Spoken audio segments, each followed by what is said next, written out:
What's going on, everybody? This is Roaming Prepper. I'm your host, Pete. And today I'm going to back away from the prepper side of preparedness.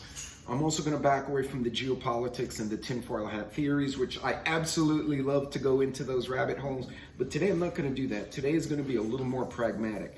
I'm going to talk about people showing they're crazy.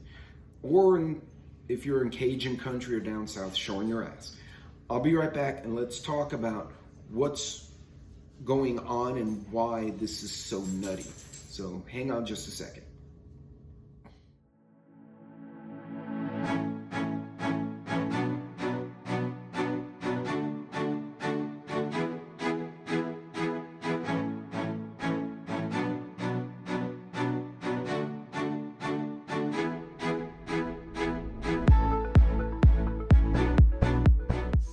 Welcome back, everybody, and thanks for joining me again. As always, don't forget to like and subscribe. I do try to premiere these videos so I can jump into the chat and talk to you and answer questions. There's a distinct possibility that I may not be able to do that with my work. Any of you who have followed me for any length of time know that sometimes I'm making video shorts at 2 a.m. because somebody woke me up and I can't go to sleep. In any case, if you want to share, that's always appreciated. But today's topic is not so much prepping. I want to talk about people showing they're crazy. Like, what the hell's wrong with folks? So today I went on Politico, which is a little bit fringy news, and they said that a Democratic representative, his staff got attacked by a dude with a baseball bat, and he just went to thumping the staffers, and the cops were all over him, and then it was a big old fight, and the guy's in custody. And apparently someone stole someone else's toy, and he's quite proud of it. A few weeks ago, I posted a video of a guy I personally witnessed in traffic. No one was going anywhere, construction zone, gets out of his car and proceeds to punch another person's car. I don't know what provoked that, and the person then drove away. So I don't know if he got cut off, if he was just offended, did he not like the person in the other car? I don't know. But I'm witnessing more and more of this loony behavior on the part of adults. And forget kids. Right now, kids have a perception that there's no consequence for what they do. So, and combat corgis. And they're going up and like punching teachers and shoving adults.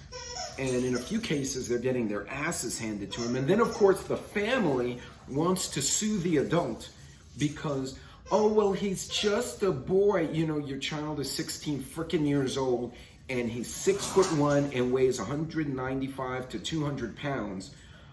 I'm going to kick his ass because he's physically big enough to hurt me or hurt someone in my family.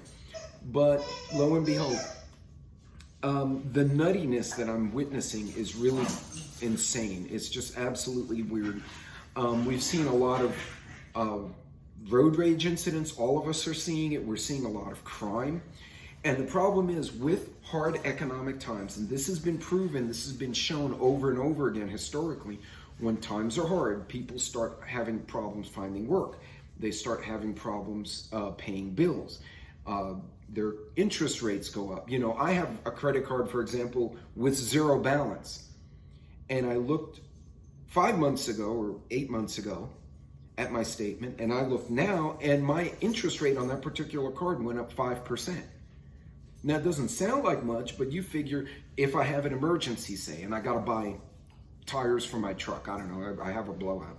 So I buy a couple of tires real quick, put it on the credit card with the intent to pay it off. Those credit cards now, those tires now cost me an extra, 15, 20, 30%, whatever the rate may be for you, because the Fed is raising the interest rates, and that's what they're trying to do. They're raising the rates to force everyone to stop spending money, as opposed to just not printing a shit ton of money, in which case you dilute the dollar anyway. But I'm not going to go on that pony road. That's for my domino effect series, so you can watch those videos, which one will come out this Wednesday. But as these times get hard, the interest rates go up, credit cards get harder to get, people can't afford gas, people can't afford bread, people are struggling to pay their electric bill, right? The gas prices are all over the place. The oil prices, the electrical prices, everything is all over the map. People start to freak out. And a lot of folks, you're gonna start seeing more and more of this behavior. They're gonna start stealing. They're gonna start medicating. And I'm not talking about, oh, he's smoking dope or he's drinking and he's passed out in his yard. I'm talking, they're gonna start taking stuff that's going to make them nuts. They're gonna start taking shit that's either gonna turn them into a zombie like fentanyl, or they're gonna get into crack or cocaine and they're absolutely gonna go bonkers. And part of the problem is a lot of people who take crack, it gets cut with something else and then they really flip out. I witnessed a guy on bath salts last year, and that's some evil crap, was flipping out, throwing entire trash cans that probably weighed 100 pounds a piece, and he was tossing them like a soda can. And then he got tased, didn't phase him, so they tackled him, and he's flipped out on the ground. You're gonna see more of this. In the meantime, other countries are flooding our market with fentanyl and cocaine and heroin and all the other stuff. And you can say what you want about the different drugs. Some of them are just bad. Some of them do not mellow people out. Some of them flip them out, and then they go and do violent shit to other folks. And even if they're not medicating in some way or not drinking and being violent, some of them are just psychologically on such an edge that you never know who is going to freak out in your presence. And this is why it's so important to understand body language, to understand how people act when they're under duress. Because if you can walk into a store, you walk into the coffee shop and you look at that guy in the corner and he's freaking out, and you can tell he's freaking out, even if you don't know why or you don't understand it, something's not right. That's important information for you to say, you know what, I'm gonna stand a little closer to the exit, or I'm gonna watch that guy to see what he does. I've said it in a past video, even when I'm at the store, when I'm out, I'll hold doors for people, whether they look rich or they look poor or they look middle class like me, I don't care. I'm gonna hold the door, good morning, good afternoon, because I've found in the large majority of times when I approach someone with respect, I almost always get it back. Go figure. Sometimes I catch people off guard. Well, I'll say good morning, and you could see they were just in this dark place and I startle them. They'll physically like react and look at me. I'm like, go ahead, good morning, I'm holding the door. And they'll go, oh, thank you. And you can see they're not having a good day. But I kind of broke up that negative thought chain they had going, which maybe is a good thing. Maybe I changed their direction a little bit that day. I don't know. The bottom line is, folks, you're gonna see more of that. You're gonna see the crazy come out in people. Now, I could go on a whole nother video on how to look and read body language and facial expressions and other things. That won't be a today video. But what I will talk about today is what can you do personally to calm yourself, to make sure you're not the person flipping out, and that you have a clear mind so you can observe. Because remember, if you're in an angry place, if your brain is scattered, you're so in your own thoughts. Granted, now you're in a bad mood, but you're not as observant around. I've noticed when I'm pissed off or I'm stressed out over work or personal or whatever it is, I become way less observant. I drive like shit because I get angry. And I'm sure many of you do too, because you're distracted. So a few things you can do. One, practice wellness. And when I say wellness, that's a really overused word.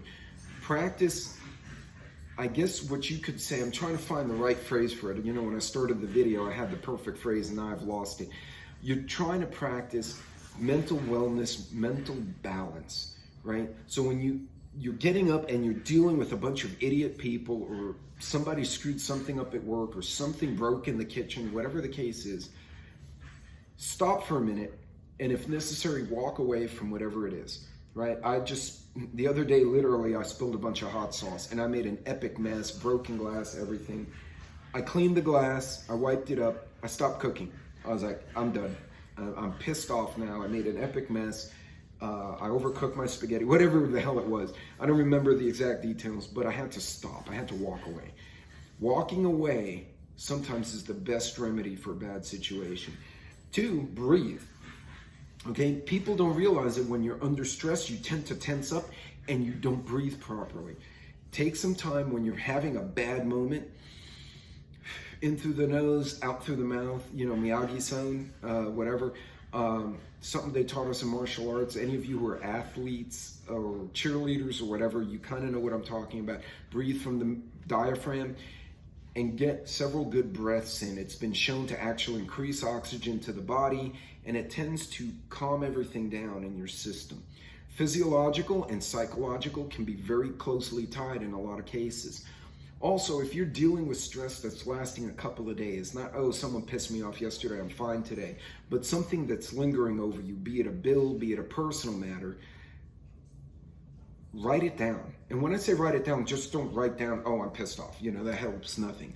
But whatever your problem is, say it's financial, break it down. Okay, I make this much. What do I pay first? Okay, this credit card has a higher interest rate than that one, but I need to do groceries, so groceries obviously a priority. Try to work out a payment plan for this one. I'm gonna pay X amount and leave it alone. And then I'm gonna get my groceries.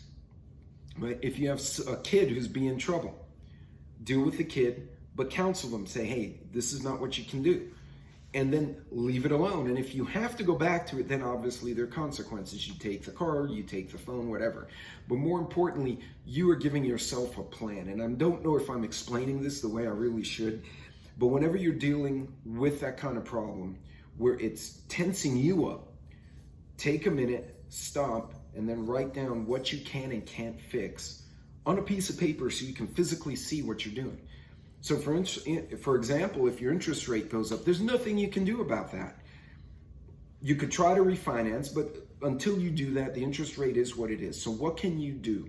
Write some notes down. If you feel overwhelmed with your prepping, take an inventory, look at what you have and say, okay, I need food, I need batteries, I need this, I need that, I need that. Don't freak out, don't try and get it all at once. You plan. Okay, my first priority, I'm going to add X number of cans of food. I'm just giving you an example. The next paycheck, you say, okay, I got some of the food. I'm going to leave the food alone. I'm going to go pick up a couple of packs of batteries, so I have that in my stash. Check that box off. Then you go to the next one. Okay, I need to inventory the other room. So you go and inventory that. That's your prep. Leave it alone. When you get to the end of your list, go back to the first thing. Okay, food preps again. Well, you know what? I got the canned food last time. I'm going to get pasta this time. You kind of get what I'm saying. Try to break these problems, whatever they may be in your life, into pieces. Because when you try and tackle the whole problem at once, unless you have a bunch of money or a bunch of time, which most of us don't, you start freaking out and then you start battling it. There are a few things we had to, for instance, the repair on the house. I saved up the money in advance to get the upgrades done on the house, but I know for a fact that that's going to add to my equity if and when I have to sell this home, because it's going to increase the value of the house and allow me to get a better asking price. And that's kind of a generic example, but anything you do, you got your car needs new tires. Well, if you get the tires, put off something else for a month. It's not always possible, I get it, but try to break those problems apart, because when you try and handle everything in life all in one night, what you wind up doing is not thinking clearly. You stress yourself out and you increase the chances that you may make a mistake and actually cost yourself more money and more stress in the long run. I used to watch my dad do it all the time because he was terrible with keeping track of numbers, despite how good he was with math, which blows my mind. Anyway, point being, I've watched a lot of people do this, not just my dad. Make sure, break it apart and handle what you can when you can. And there's going to be a point, there's certain things you just can't take on right now. Put them on the shelf. Don't forget about them, but put them on the shelf and do what you can do now. Come back to that a little later. I hope this will help you a little bit. I know this was a bit of a confusing way of explaining it, but in a nutshell, you know, when we were elementary school kids, they say, well, how do you eat a dinosaur? You eat them one bite at a time, or whatever the hell, or elephant, whatever example. Even a cake, you can't, well, I guess you could stick your face in a cake and try to eat it all at once, but typically you slice it up. That's what you need to do. Slice up the cakes so that you can deal with one piece at a time and prioritize as best you can. If you try and do it all at once, like I said, unless you got a bunch of money or a bunch of time, you're gonna give yourself a freaking heart attack. So anyway, that's it for this one. I just wanted everyone to be a little more motivated this Monday, get a little bit refocused. I don't wanna read about my friends and my fellow preppers in the news at some future point And you don't want to be in the news because that usually is a bad thing. Unless you won the lottery, it means you went to jail. Nobody wants that. Guys, break it up, take it to pieces, and try to handle smaller slices at a time. And don't forget, if you have family that you can rely on, delegate. You know, wife is doing A, husband can do B, right? Oh, you're a teenager and you have your driver's license. Guess what? Here's your grocery list. Pick up the groceries and send his butt or her butt on a mission to go get the groceries, okay? All you can do is control yourself. And we'll go into situational awareness of how to pick out when other people are losing their biscuits in another video. Right now, worry about your biscuits and your family and your loved ones. In any case, guys, that's it for this one. You guys be good, be safe, and I will see you on the next video.